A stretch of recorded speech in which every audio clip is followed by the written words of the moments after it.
Hello everyone, and welcome to C-View Quantum Network. I'm your presenter Daniel, and I'm here with producer Claudia Pareco. Our opening song features Reach for the Stars, from Cyclone's new album, Showtime, available on all music stores and platforms. A moment of your time is one of the most extraordinary gifts we could ever be given. We are honored every time we've received a moment of your time. We are servants of the new age, the time of prophecy, the time of the ascending sixth sun. We are a platform for alchemists and multidimensional souls. We connect with many planes of reality and assist the awakening journey. We are pure light, transmitters of high vibrational light out into reality. Our shows are held on Fridays at 12 p.m. Eastern Time, 9 a.m. Pacific Time. At any moment to participate on our shows, please call 805-830-8344 and press 1 to talk with the host. Call for free at 805-830-8344 and wait in line, or you can use Take My Call, and for $11 you can jump the long list of callers.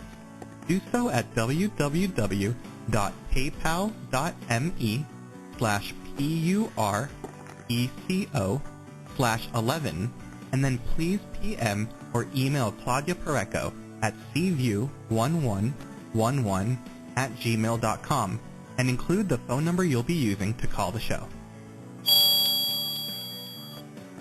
All of our podcasts are easily found in all social media and are available free, live, or on demand. To request a show, please write to Claudia Pareco at cview1111@gmail.com or visit our website, cview1111.net. Now, let's listen to our host and topic of the day.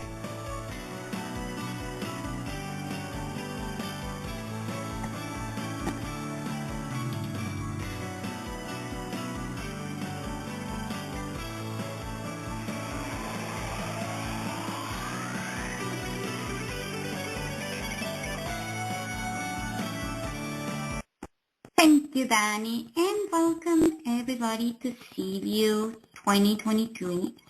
Today we present Pets and the Afterlife, Messages from Spirit Dogs from the third book by author Gutro. We are so proud to present this best-selling author and topic because we love dogs.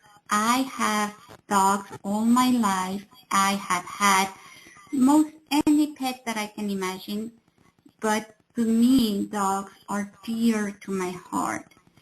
And when you as a parent of a dog goes through the horrible experience of losing your best friend, it is, to me, I cannot describe a worse pain that I have ever encountered in my life.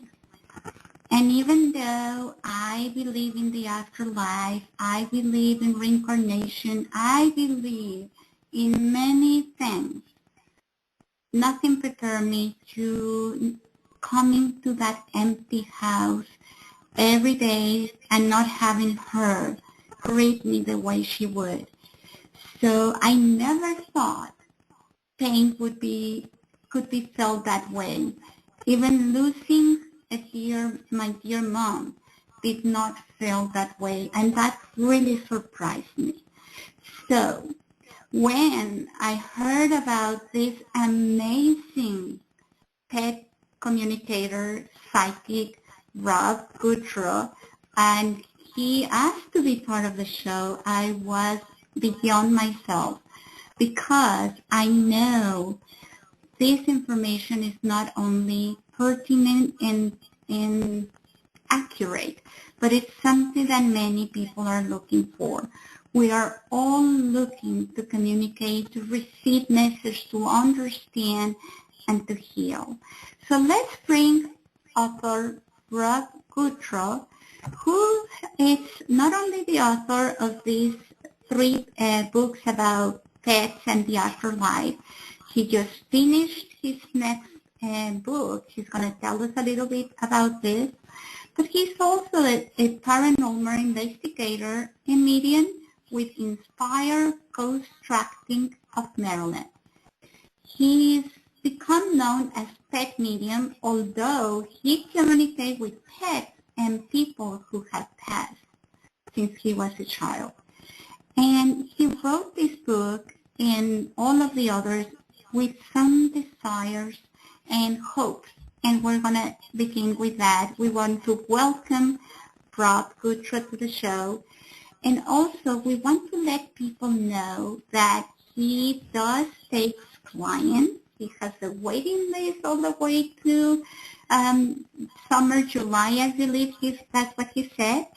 And to contact him for a reading, you can go to his website, robgutro.com or petspirit.com, and all of his readings are through email. And he's going to let us know why, because he has a very good reason why. Hey, Rob, welcome to the show. Thank you for being here. Hi, Claudia. Thank you very much for having me today. I really appreciate it. And thank you for the introduction. Well, I just can't find enough things to say about you and how grateful I am to have you here. So it's like when you have these trillions of words and all you can at the last thing is thank you for being here. Oh, well, thank you. I never anticipated doing what I do, and I do this part-time, by the way. During the week, my career is a scientist. I'm actually a meteorologist. So that's why I do it during the weekends. Maybe when I retire, it'll be full-time. But there are so many grieving pet parents that really need assurance, and they need understanding about what happens after our pets pass. So that I believe that is my purpose, and it was all thanks to a dog that I had named Buzz, who tragically passed as a baby back in 2005. And what happened? Like, how did his passing ignite this? Well, back when you mentioned that I can see pets and people and communicate with them. Back when I was 13, I had my first experience, and I saw my grandfather appear to me. And my mother confirmed that she had the ability. She didn't use it. She was afraid of it. It wasn't until 2005 when my puppy passed. His leash opened when I was walking him, and he was killed by a speeding car. But he came through. Suddenly, it's like he exploded my abilities, and he came through in many ways. So as someone who always kept a journal, I wrote everything down. It became the foundation of my first book. And I decided to write that book because I wanted to be able to share with everybody else who experienced the same kind of loss that I did, that our pets are still communicating from the afterlife.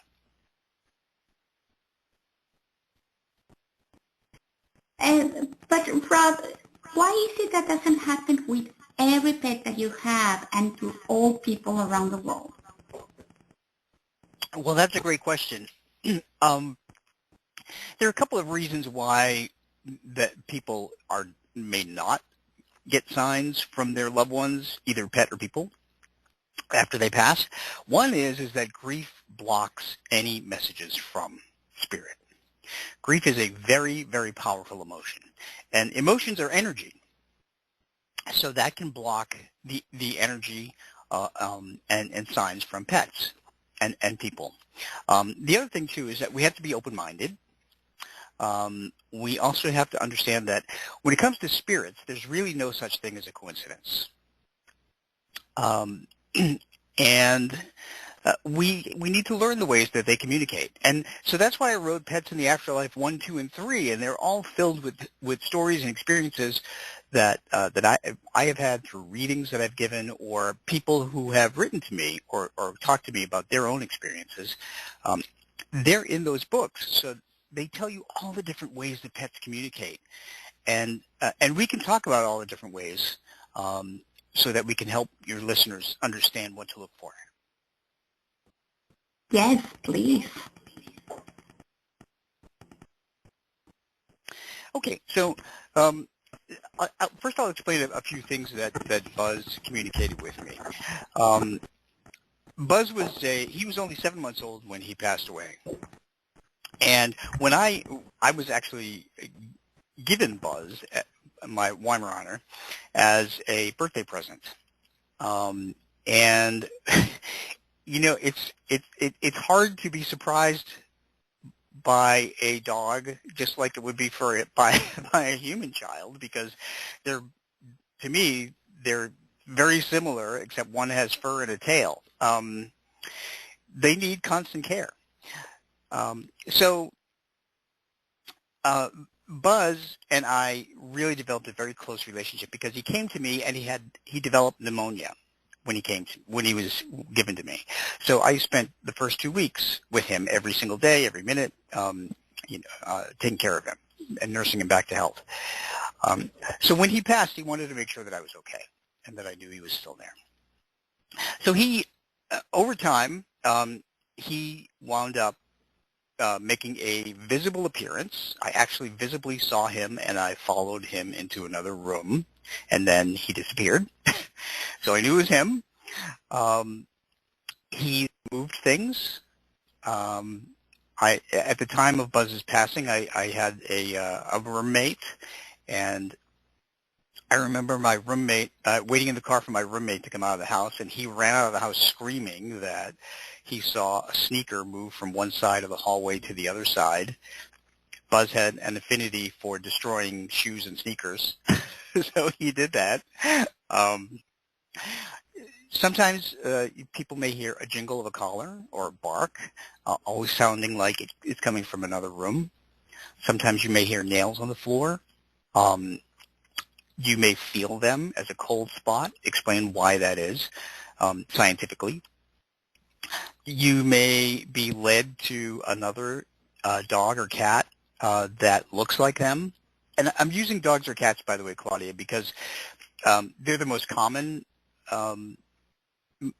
domesticated pet. But it's any domesticated animal can communicate with us. I've done readings for rabbits and ferrets, even a pet rat, believe it or not. I kind of draw the line on spiders and snakes because I'm kind of creeped out by them. No offense to people with spiders and snakes, but I like to stick with the furry ones. But any pet that lives with us, they pick up our habits. They know our language. They learn our language, certainly. They know routine. These are all the different ways that pets learn, by the way.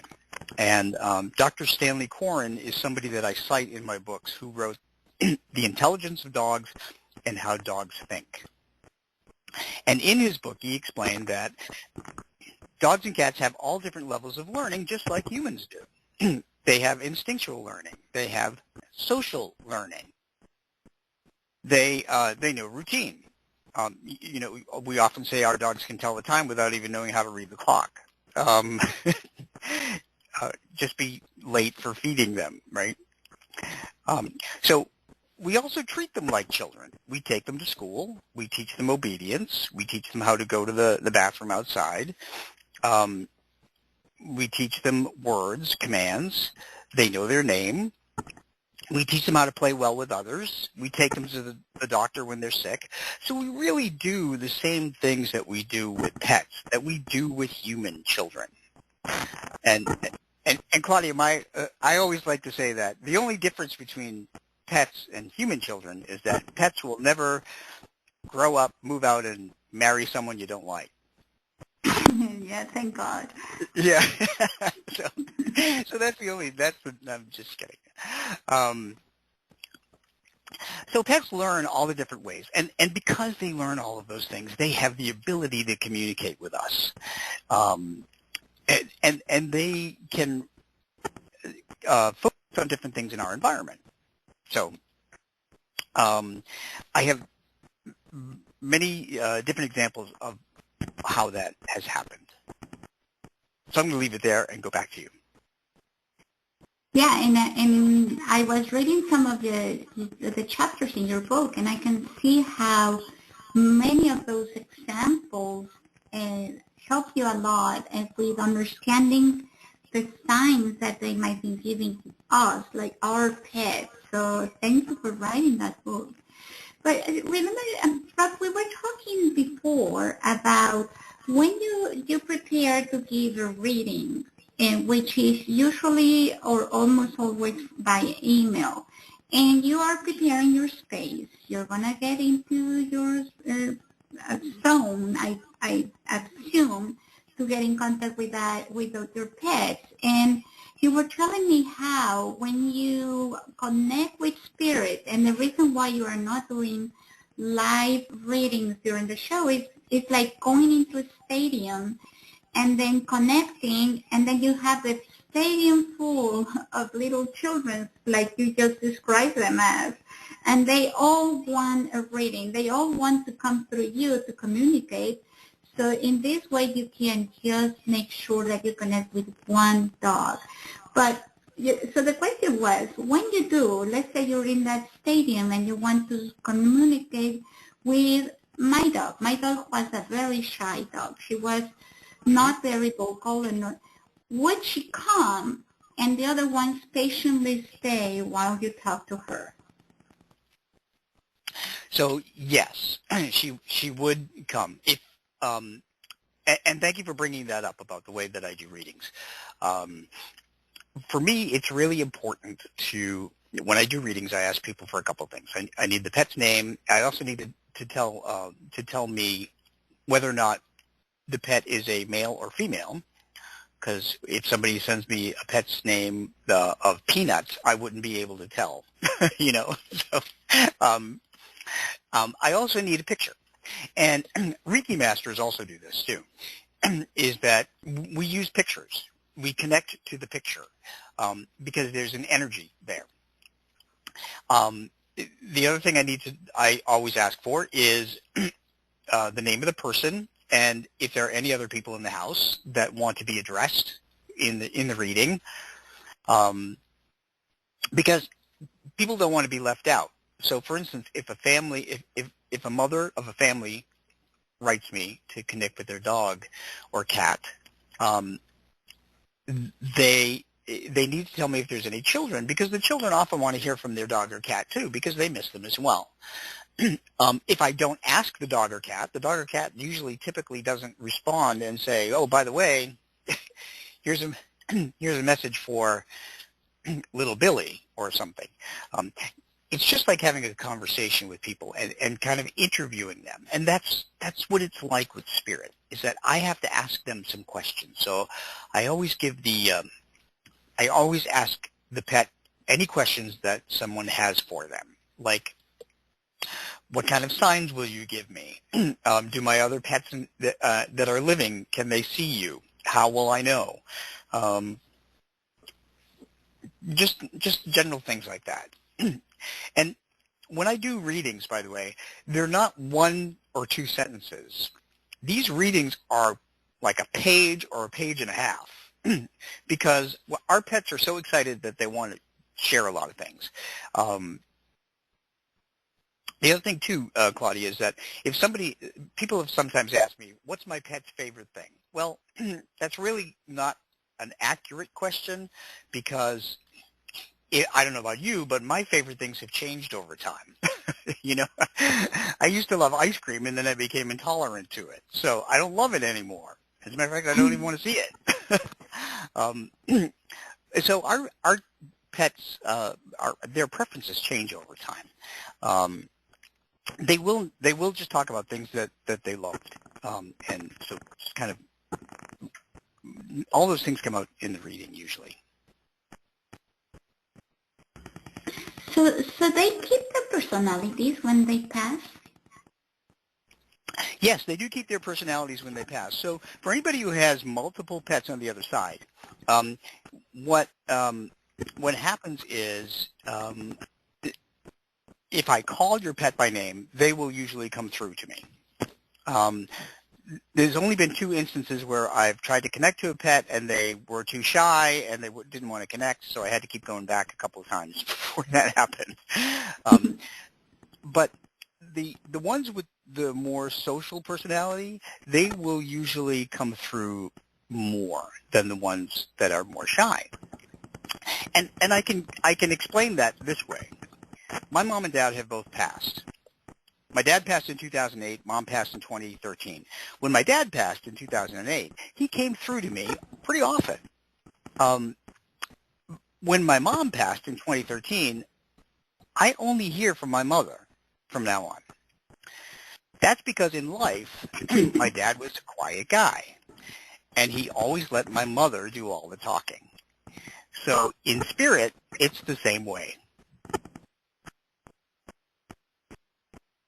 Do you think that's for their sake or your sake? Like, it's because it makes more sense to you that she speaks more, or is it because, you see what I mean, or is more them or you?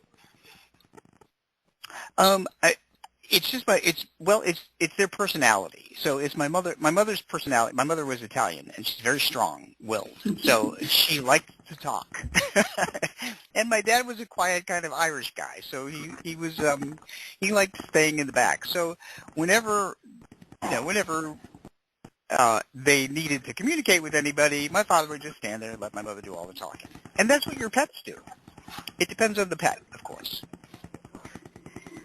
Now, Rob, when you have written 3 books and you have done this for some time, have you noticed that there are similarity in signs or symbols they use, or are they all different for each dog?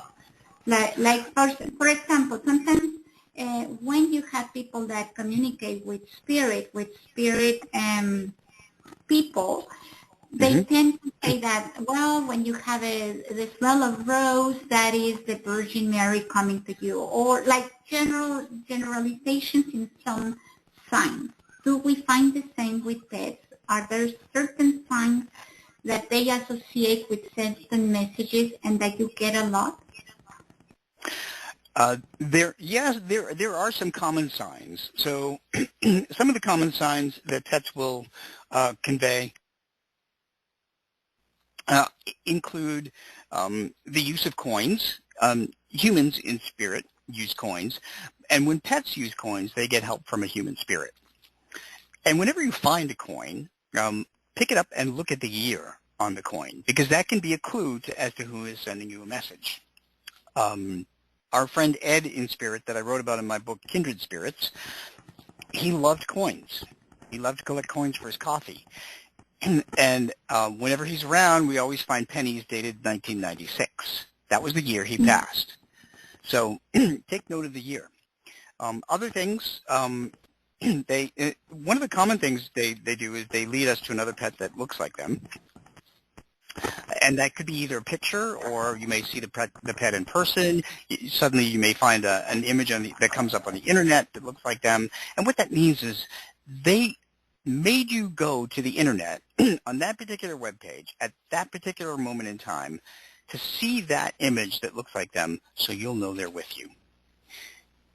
It's all very orchestrated. There's no such thing as a coincidence. So some pets will use, other pets will use birds. They'll manipulate birds to behave oddly. Birds, butterflies, squirrels. One woman said that when her husband died, a badger came up to her window, her back window, sliding glass door, and stared at her sitting at the table for about half an hour. She said when her dog died 2 years later, another badger came up to the window and stared at the window right after the dog died for about a half an hour. And she knew that her husband and her dog were helping that badger act really weird so that she would know that they're there. They do use individual signs that are connected to them. For instance, in my Pets in the Afterlife 3 book, I wrote about a reading that I did for a little black and tan dachshund named Joffrey. And so when people send me emails, they usually send me, they don't really tell me any information unless they want to know certain things, like how did my pet pass, or are they okay on the other side, or who are they with, or something like that. So when I received this email about Joffrey, all I got was his picture and his name, and a question that was he okay? Well, Joffrey shared a picture. Joffrey told me that who he was closest to in the couple, and then he also said he was very proud of a ramp that he used, a ramp to go up and down stairs. He was a dachshund, so I get it helps if dachshunds have ramps because it's not good for their back otherwise. So he was very proud of that ramp, and I was like, okay, I hope they, I hope they understand what that means. Well, they wrote back and they said that that one of them had built a ramp, and Joffrey was very proud of learning how to go up and down that ramp. So that was the most personal and critical image or sign that Joffrey could give to me to convey it with him. It's pretty cool. It is very cool. And Rob, okay, so your dog passes, and there always is desire that they come back. Do they come back to you as another dog or as another pet? Do they come immediately after? Do they even come? That is a very common question I get, and the answer is they do not reincarnate immediately while we are in this life. What I've found happens, is that our dogs and cats and other furry friends will wait for us in the light on the other side. They're going to wait there and make it easier for us to transition. And what happens is after everybody they know in this life has passed, then we'll all come back together in different forms. One of the very first readings I did for a dog that was not Buzz, my dog Buzz, was a little Chihuahua who told me that he was helping a black dog, medium-sized black dog, learn how to be a better dog, and train him to do some of the things that he used to do. I will never forget this because it was a little tan Chihuahua named Chico, and he made me. I was attending another medium session, and during the break, he pointed me to the woman he was connected to. So I stopped the woman who was going out the door, and I asked her if she knew Chico, and she said it was her grandmother's dog. And she said, "Why in the world is my grandmother's dog coming to you?" And I said, "Because he's telling me that you have a medium-sized black dog, and he's training that dog." And she was astounded. She said, "Oh, my God, I have a black lab." And he's been acting differently. He hasn't been acting as crazy lately. And I said, well, Chico is training your dog how to be a better dog and training him to have one of the habits that he did. So that said, our pets, when they cross over, they will come back in spirit. And if you have another pet, another cat or another dog, they will train them to have one habit that they did when they were alive. So, Claudia, it doesn't have to be a good habit. I'm just going to tell you that right now. They could like drinking out of the toilet or tearing trash out of the trash can. But they are going to train your new pet. And one of the ways that you can honor your pet is to adopt another pet. Because Why? they know on the other side, because once we become spirit, we're all about love. They know that you have so much love to give, and to not fill up that love, to not use that love, it would be a terrible injustice to a dog or cat that needs it. So that's a great way to honor your pet.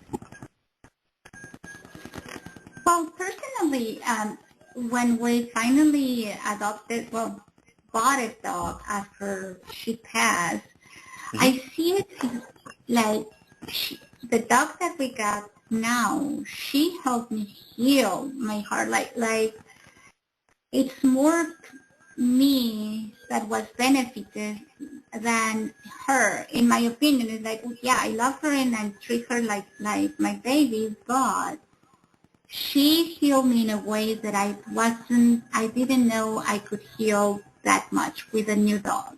So I don't know if that's also part of the experience, but to me it's more what I get out of it than what I think she did.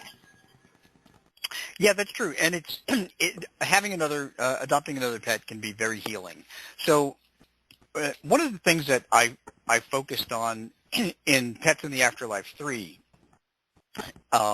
was about ways to cope with grief, because my other two books were really about the science, about how they're able to communicate with us, the different ways they learn, and the different signs that they give. And the first two books are about dogs and cats. This one is about dogs because I have so many readings about dogs that and people were nice enough to let me share their stories. And by the way, when I was finishing Pets in the Afterlife 3, we lost 2 of our 4 dogs in 2020. Our dachshund Franklin was 16. Our Weimaraner Dolly was 1 month shy of 16 years old, and they passed away 5 months away from each other. And it was a devastating year. I mean, we had them both since they were puppies. And Dolly was my heart dog. So the book also has a chapter on each one of them, because after they both passed, they gave us a lot of signs. And I can talk to you about one in particular where I know that our people on the other side are waiting. But I wanted to go back to grief, dealing with grief. I had to. One of my friends is a psychologist, and I asked him. He is a clinical psychologist. I asked him about different ways that people cope with grief and loss. So he helped put a chapter together for me about that. And there are a lot of great tips in here. He says you should rely on thinking and not feelings. You should pay close attention to your surroundings, because grief and depression are associated with preoccupation. Not to be afraid to cry in front of others. Don't worry about others' discomfort. It's not about them. It's about you. You have to heal. Joining support groups and so forth. So there are a lot of great tips in here. But one of the tips that are in the chapter is something that I did that unconsciously when one of our dogs was fading. And this is a good thing to do for anybody listening who has a pet in declining health. I emailed a friend of mine, and I listed all of after we made the decision, and he helped him cross over. I was feeling guilty. We always feel guilty when we help our pets cross over, but they don't want us to feel guilty, Claudia. They want us to know that they thank us for having the courage to do that. So I emailed this friend of mine, and I told her all the things I was suffering with, and she wrote me back, and she said, look, go back and read your email in about 3 days, and read it as if someone sent it to you, and you tell me if you made the right decision. And I did that, and I said, oh my gosh, yeah, I feel so much better about it. So if you have helped your pet cross over, send an email to a friend, have them send it back to you a couple of days later. And you'll feel better that you did the right thing for that dog or cat and helped them cross over. And it doesn't matter. I mean, birds, horses, rabbits, any pet. Yeah, you're right, because you do feel guilty when that happens. And especially at those times where you wonder if they could have been there longer, or because sometimes when you decide to help them to cross over, they are not in complete agony. Sometimes you decide before they get into that point.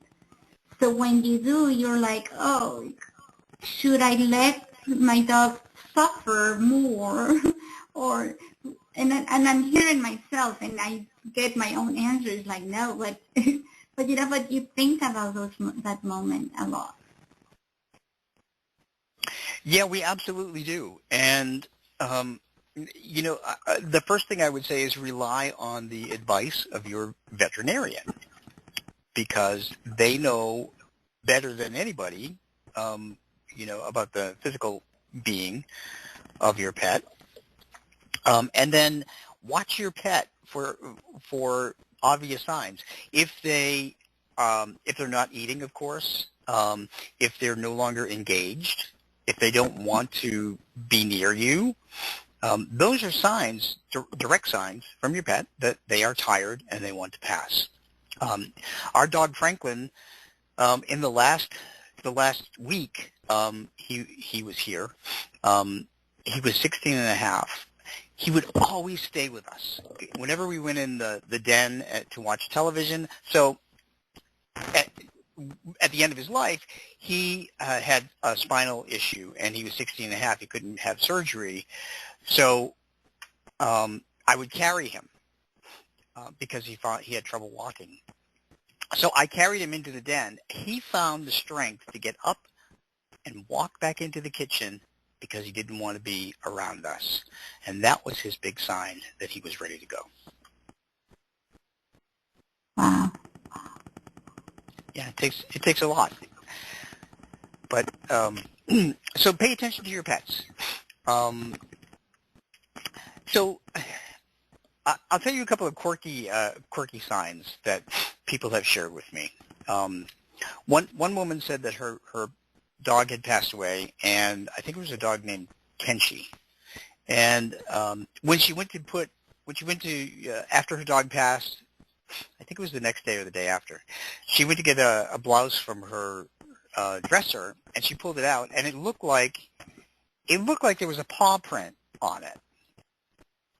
And she thought, how in the world did that happen?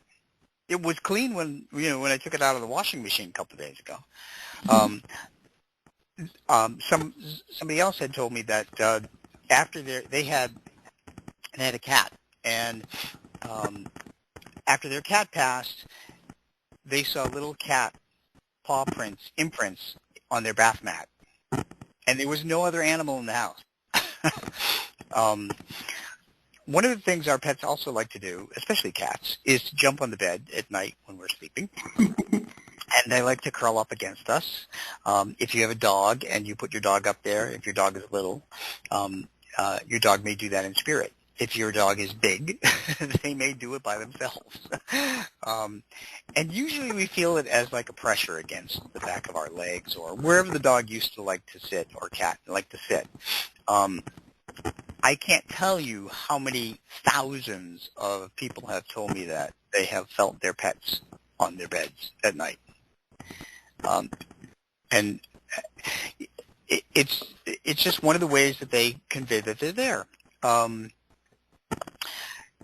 So earlier, Claudia, I think I mentioned cold spots, and I was going to tell you about the science behind that. Because I'm a scientist, to me it's important to try and understand what's happening and how it can happen. So when we pass away, by the way, the energy within us, the physical energies within us, combined with our memories, our personality, and the knowledge of this life we had, then we make a conscious choice. We choose either to stay earthbound in a fixed location that we are familiar with, or wherever we choose. That's what I call a ghost. Otherwise, we cross over into the light and join the energies of the cosmos, or heaven, or Valhalla, whatever you want to call the other side. That's what I call a spirit. 99% of our pets cross over immediately and become spirits. Ghosts can only communicate in the place that they chose to dwell. That's why if you go to a prison, if you go to a hospital, if you go to a historic site, if you go to a battlefield, there are a lot of ghosts there because they either died suddenly, or they were confused when they died, or some ghosts haunt houses that they grew up in. But we're talking about pets. So pets are spirits, 99% crossover. As a spirit, what that means is they can come to you anytime, any place, anywhere in the world. That's a big difference. Ghosts can't move from where they are, but spirits can come anywhere. In 2009, and dates, by the way, are a big thing with spirit and messages. Birthdays, anniversaries, and holidays, like adoption days, passing days, all those things. Those are the times to look for signs. So when we were on vacation in 2009, we went to Puerto Rico, and something compelled me to walk. Something compelled me to walk down one particular street. We came to an intersection where there were 5 streets we had to choose from, and I told my husband Tom, I said, we should go down this street. And he's like, why? And I said, I don't know. I just keep getting the feeling we need to go down this street. We get to the end of the street, Claudia, and there was a dog walker, and he was walking quite a number of dogs, and one of them was a Weimaraner who looked like Buzz. Right then, I heard Buzz in my head say, Dad, do you know what today is? And suddenly, it hit me like a brick that it was the anniversary of the day he passed away, 4 years before.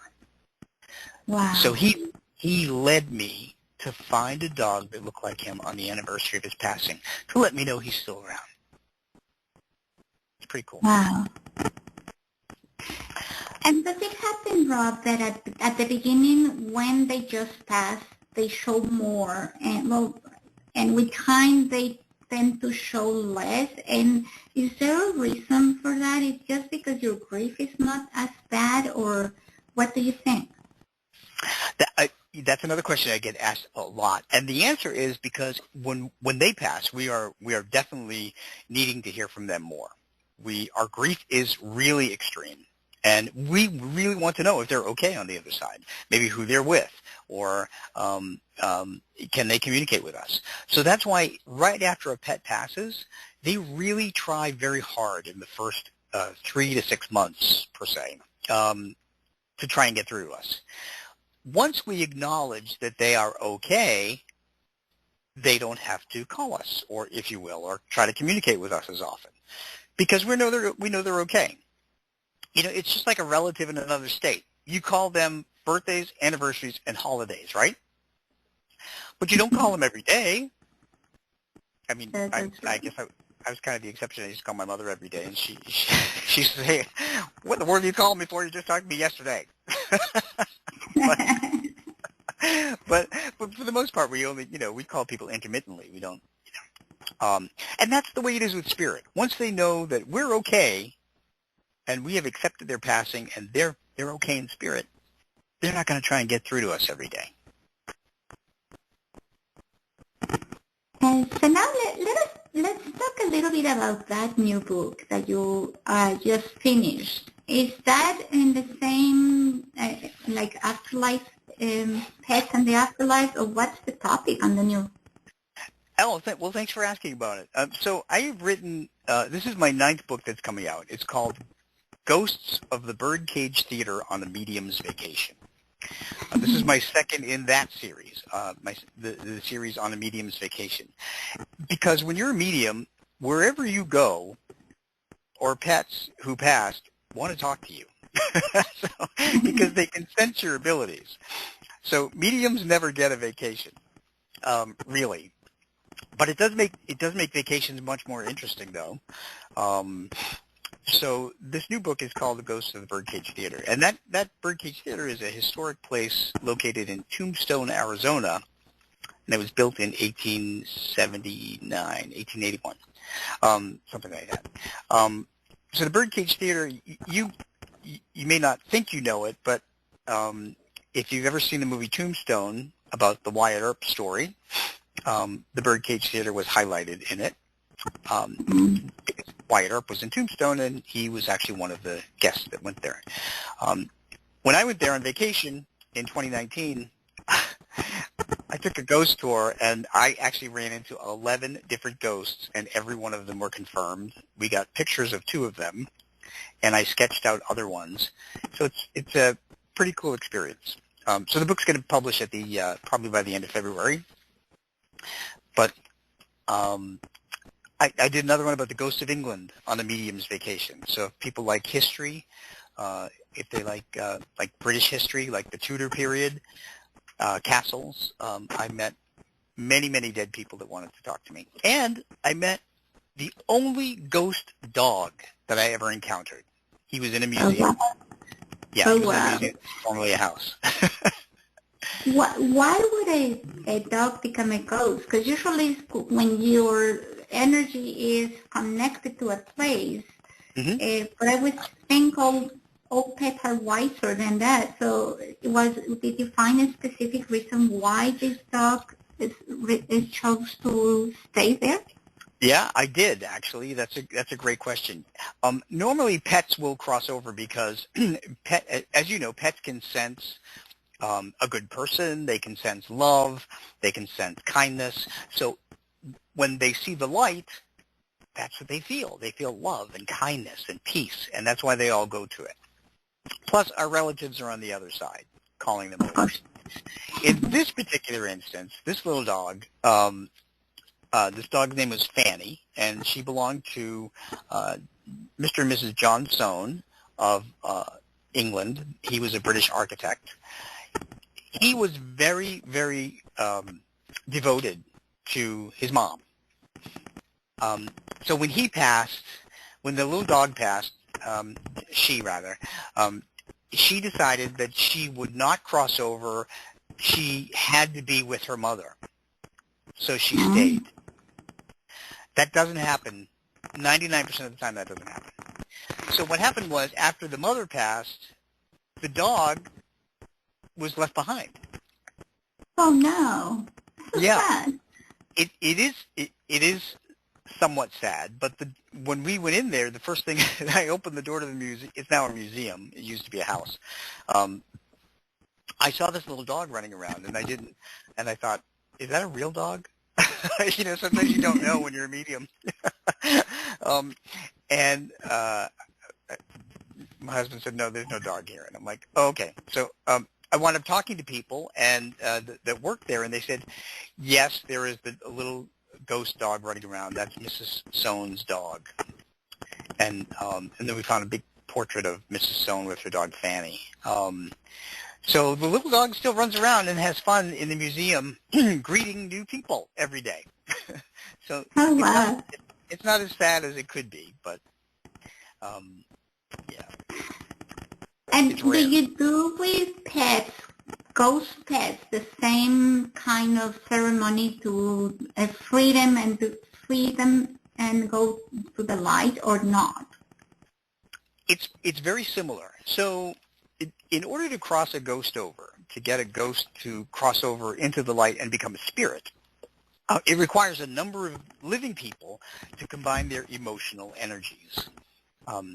And what we do is we project in the corner of whatever room we're in a light using our minds, because thoughts are energy. And then we see, once we create a portal of light, then we call people from the other side to come get either a pet or a person on this side to help them cross over.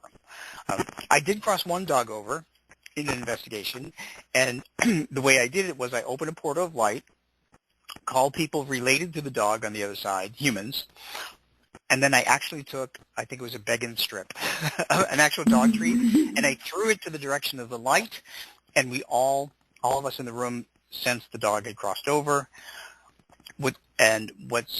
Because they behave the same way in spirit that they do in life.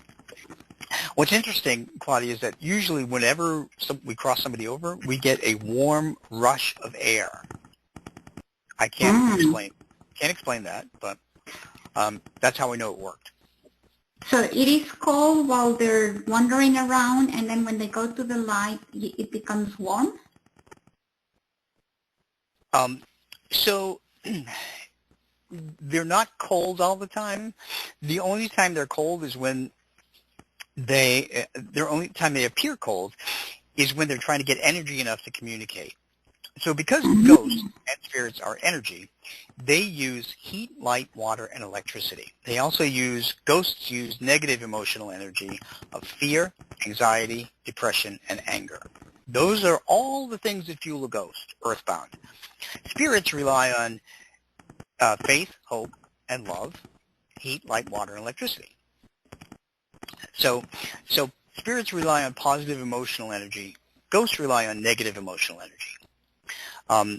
When either one of them want to get strong enough to send a sign, what they do is, and I really had to reason this out as a scientist, they take the energy of motion of air molecules. They take that energy that's moving the air molecules, and they absorb it. And by doing that, they slow the motion of molecules down. When you have slow-moving molecules of air, you have cooler air. When you have fast-moving molecules of air, you have warmer air. That's why scientifically I have figured out wherever there's a cold spot and you feel somebody, it's likely a ghost or a spirit. Okay, now, as a medium, there are mediums that only communicate with spirits. There are ones that only communicate with ghosts, and like you do both.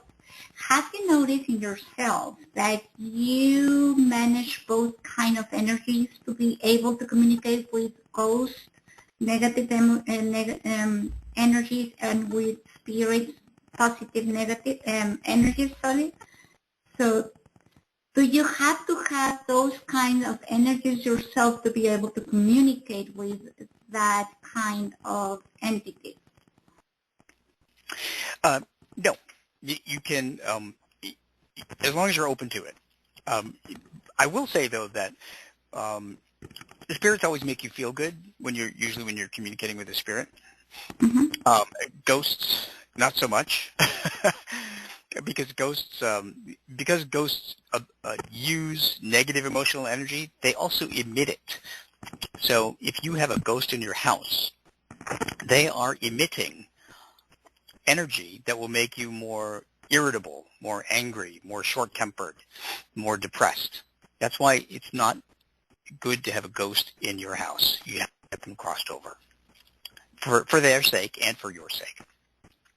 So. Of course. That's interesting. And so is that another one of the services that you do? If I happen to have a ghost in my house and I want him to cross over, can I call Rob? You can if you live close. Well, I know I don't. Oh, what? You don't do remote? No, I haven't done. I've only done 2 remote crossings. But I have to do them with another medium from the team. So, okay. Yeah, so if anybody does have a ghost in their house, just contact the local paranormal group, and they can help you. Because it's really more important that they're on site and that they're able to take their time in communicating. So, but again, most of the time, it will not be your pets in spirit. Unless they're coming to visit. I will tell you a couple of other quick interesting things, speaking of paranormal investigations. I did take our dog, Dolly, the one that had passed now. When she was 8 years old, I took her on a paranormal investigation only because the family suspected their family dog who had passed was coming back and forth to visit. Well, Dolly helped prove that it was, in fact, the family dog who was visiting because she did the same exact thing that their dog did. Mm-hmm. And that's in my Pets in the Afterlife 1 book. I'm not going to give it away, but so pets. If you have living pets at home, and you have a pet that passed, here's another thing I discovered, being a scientist. Dogs have a different physiology in their eyes and their hearing. So dogs can have different cones and rods in their eyes that enables them to see faster movement. Spirits move at a faster vibration. We can't see them, but dogs can see them head on, dogs and cats. So dogs and cats can see ghosts, and they can see spirits. Dogs and cats also hear at different frequencies than humans. If you think of a dog whistle, we can't hear it, but they can. Spirits tend to communicate at a different frequency that we can't hear. That's why paranormal investigators use digital recorders and play the tape back so they can actually hear what the spirit is saying. So if your dog or cat is staring at nothing, your dog or cat may be staring at a visiting dog or cat or human spirit or an earthbound ghost if you happen to live in a haunted house. So, so all of these, see, this is what happens when you talk to a scientist who also is a medium. It's a lot of, it's a geek out session kind of. And Rob, before we leave, just one more question. When you have like you, that you have a group of dogs and one of them dies, but you notice that one of your dogs is really affected emotionally of the passing of that dog, what can you do to help your remaining dog? Pay them more attention. Know that dogs and cats suffer from depression just like we do.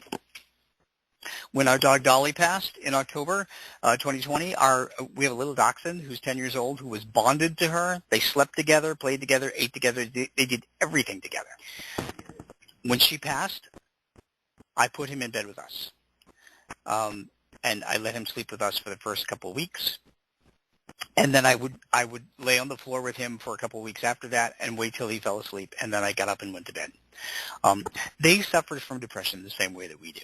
So it's important to acknowledge that. Just pay them more attention. Thank you for that. Is there anything else that you want to tell us before we leave? Well, I would like to say that, first of all, thank you to all the pet parents that love your pets unconditionally. And secondly, do not feel guilty when you help them cross over. They usually give us signs that it's time, and they appreciate what you do and all the courage that you have. For anyone who wants a reading, they can go to robgutro.com or petspirits with an S at the end, .com. Like I said, I do email readings on weekends.